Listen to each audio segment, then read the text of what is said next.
दोस्तों, कैसे हैं आप सब। आज की हमारी कहानी है सास के तेवर। समधिन की बात सुनकर सोनपाल सकते में आ गई। नागिन की तरफ फुंकार कर रमा बोली, आप लोग मेरी बेटी को तरह तरह से तंग करते हैं। मैंने बेटी का ब्याह किया है, उसे आप लोगों के हाथों बेचा नहीं है। मेरी बेटी अब आपके घर नहीं जाएगी। सोनपाल ने पिछले साल ही अपने बड़े बेटे अनूप की शादी पटना से सटे इस कस्बे के निवासी मनोहर की बड़ी बेटी कोमल से की थी। लड़की देखने आए तो मनोहर और रमा के व्यवहार से इतना प्रभावित हुए थे कि आनन फानन में रिश्ते के लिए हाँ कर दी थी। कोमल भी साधारण तौर पर नापसंद करने लायक नहीं थी। साफ रंग, छरहरा शरीर, नैन नक्श भी ठीक ही थे। उस समय वह बीए की परीक्षा की तैयारी कर रही थी।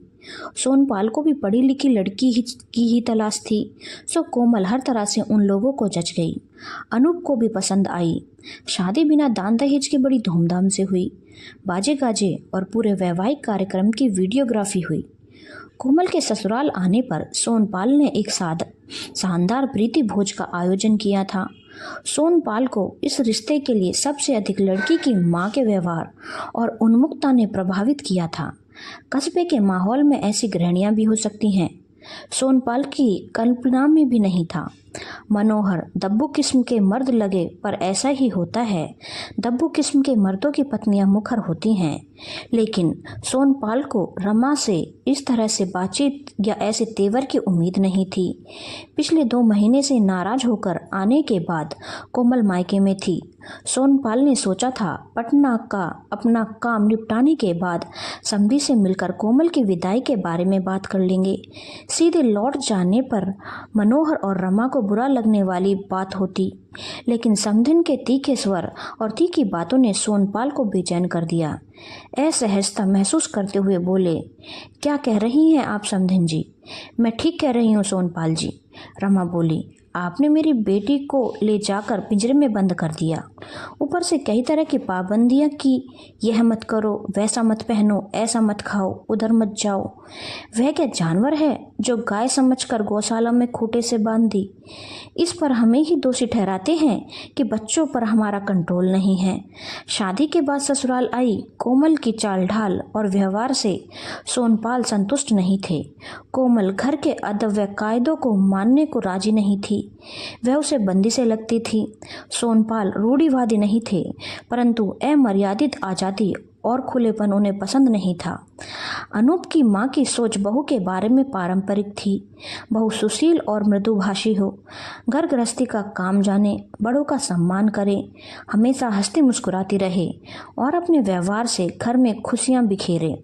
कोमल उनकी बहू की उस तस्वीर से बिल्कुल अलग थी। वह देर रात तक टीवी पर सिनेमा व धारावाहिक देखती, देर से सोकर उठती, उठने के बाद उसे बेड टी चाहिए थी। रसोई का नाम सुनते ही उसका सर दर्द करने लगता था। वह सिर्फ अनूप को अपना समझती थी, घर के बाकी किसी सदस्य से उसे कोई मतलब नहीं था। सोनपाल ने कोमल को बेटी की तरह मानते हुए हर तरह से समझाने की कोशिश की कि बेटी, यह तुम्हारा घर है, तुम इस घर की बड़ी बहू हो, घर की जिम्मेदारियों को समझो। लेकिन कोमल में जरा भी परिवर्तन नहीं हुआ। सोनपाल को लगा कि उन्होंने रमा की बाहरी चमक से प्रभावित होकर भारी भूल की। भीतर झांककर तह तक जाने का प्रयास नहीं किया।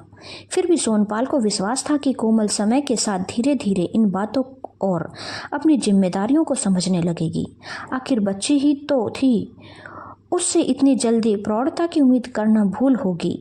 फिर जिस घर में उन्मुखता का वातावरण हो और जहां माता पिता ने अपनी संतानों को जिम्मेदारियों का पाठ न पढ़ाया हो, वहां ऐसा होना बहुत स्वाभाविक है। इसमें दोष कोमल का नहीं, उसके माता पिता का है। सोनपाल ने मनोहर से कहा, भाई साहब, मैं पटना अपने किसी काम से आया था तो आप लोगों से मिलने भी चला आया।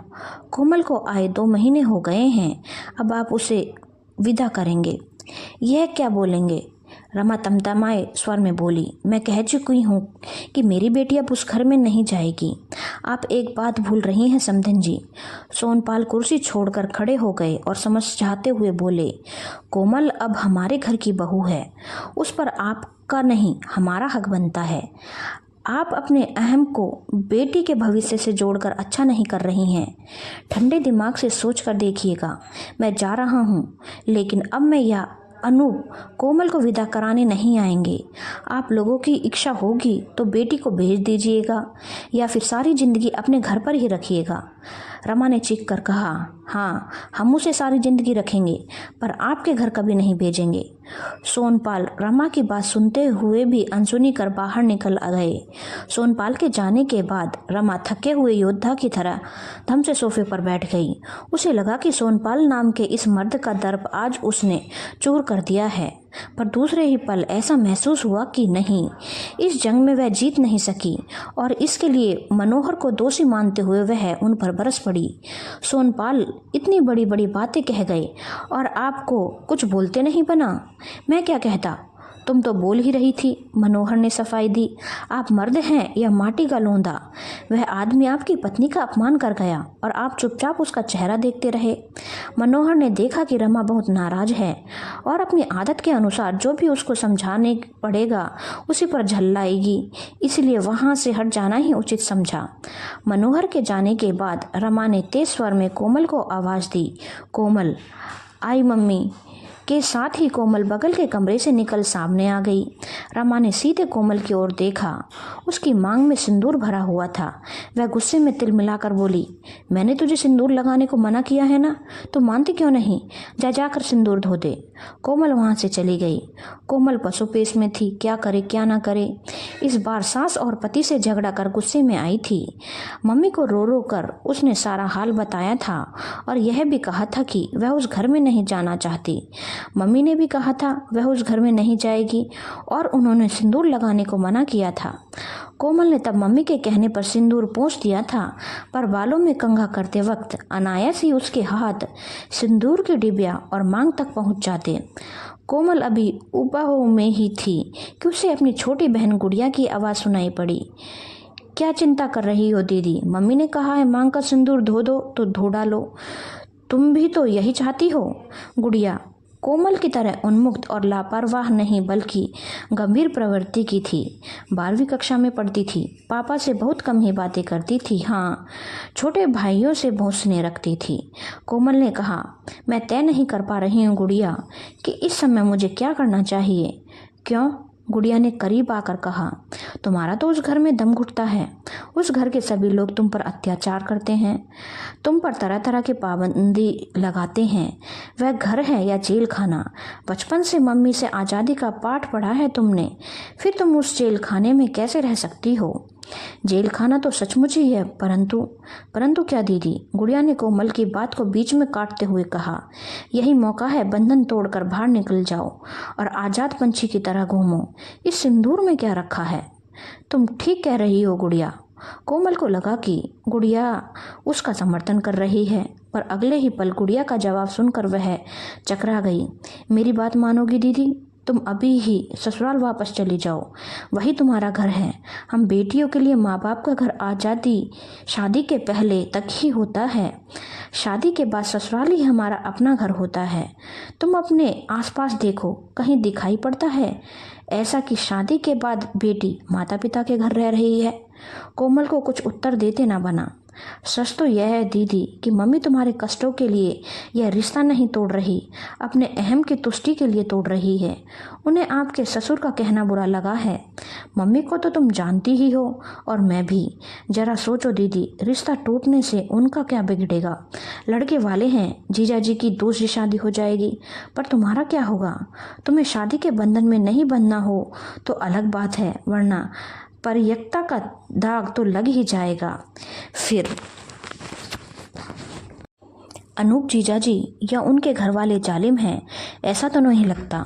और मैं भी तुम्हारे ससुराल आई हूँ, मुझे उनकी पाबंदियों वाली बातें बर्दाश्त नहीं होती। कोमल ने अपना पक्ष रखने की नीयत से कहा, ठीक है, तुम्हें उनकी नसीहत, उनकी सीख अच्छी नहीं लगती और इसी को तुमने अत्याचार का नाम देकर बार बार मम्मी से शिकायत की है। लेकिन जब मम्मी डांटती हैं तो कैसे बर्दाश्त कर लेती हो? तुम कहना चाहती हो गुड़िया मुझे ससुराल लौट जाना चाहिए? हाँ दीदी, इसी में हम सबकी भलाई है, गुड़िया ने कहा। इससे तुम्हारी इज्जत और ज़िंदगी बर्बाद होने से बच जाएगी, दोनों परिवारों की इज्जत रह जाएगी। लेकिन मम्मी की परवाह मत करो दीदी, तुम अपना भविष्य देखो। मम्मी भी तो किसी के घर की बेटी है, वह क्या नहीं रह रही मायके में जो तुम्हारी ससुराल छुड़ाना चाहती है? एक बात तुम्हें और बताती हूँ दीदी, लड़का हो या लड़की, उम्र के साथ जिम्मेदारियाँ भी बदलती हैं और उसी के साथ विचार भी। आज मम्मी जीन्स पहने तो अच्छा लगेगा, बोलो ना, अच्छा लगेगा? कोमल ने तात्पर्य न समझते हुए भी कहा। नहीं, ठीक उसी तरह बहू के लिबास में मर्यादा की मांग की जाए तो बुरा क्यों लगना चाहिए? अगली सुबह कोमल मम्मी के सामने आई तो रमा ने अवाक होकर उसे देखा। वह ससुराल की साड़ी पहने और श्रृंगार किए हुए थी, मांग में सिंदूर दमक रहा था। रमा चीख उठी, यह क्या किया तूने? मैंने तुझे सिंदूर धो देने को कहा था, पति के जीवित रहते सिंदूर नहीं धो सकती, कोमल ने साहस करके कहा। कौन पति? कैसा पति? मम्मी ऐसा मत कहिए, मैं ससुराल जाने के लिए आपसे अनुमति लेने आई हूँ। क्या ससुराल जाएगी? दिमाग फिर गया है तेरा? दिमाग तो पहले फिरा हुआ था मम्मी। बगल के कमरे से निकलकर गुड़िया सामने आ गई। तुम्हें तो खुश होना चाहिए कि दीदी अपने घर जा रही है, देखती हूँ कौन लेकर जाता है इसे। रमा चीखी, पापा लेकर जाएंगे और यदि पापा नहीं ले गए तो मैं दीदी को छोड़कर आऊंगी। रमा अपना गुस्सा नहीं रोक सकी, उठकर एक जोरदार तमाचा जड़ दिया गुड़िया के गाल पर, फिर उसकी गर्दन पकड़कर झकझोरने लगी। नालायक, मुझे जवाब देती है? कोमल गुड़िया को छुड़ाकर रमा के सामने सीधी खड़ी हो गई। उसकी आंखों में आज तेज था। रमा की आंखों में देखते हुए बोली, बस कीजिए मम्मी, हद हो गई। मैं बच्ची नहीं, बालिग हूँ। अपने बारे में सोचने समझने और फैसला लेने का मुझे पूरा हक है। मैंने ससुराल वापस जाने का फैसला कर लिया है और जाऊंगी ही, मुझे कोई नहीं रोक सकता। रमा गस खाकर धम से सोफे पर बैठ गई। कल सोनपाल के साथ बहस की जंग में जीती थी या हारी थी, ठीक ठीक नहीं मालूम, पर आज पूरी तरह से परास्त हो गई थी वह। धन्यवाद दोस्तों। अगर आपको कहानी अच्छी लगी हो तो चैनल को लाइक, शेयर और सब्सक्राइब करना ना भूलें।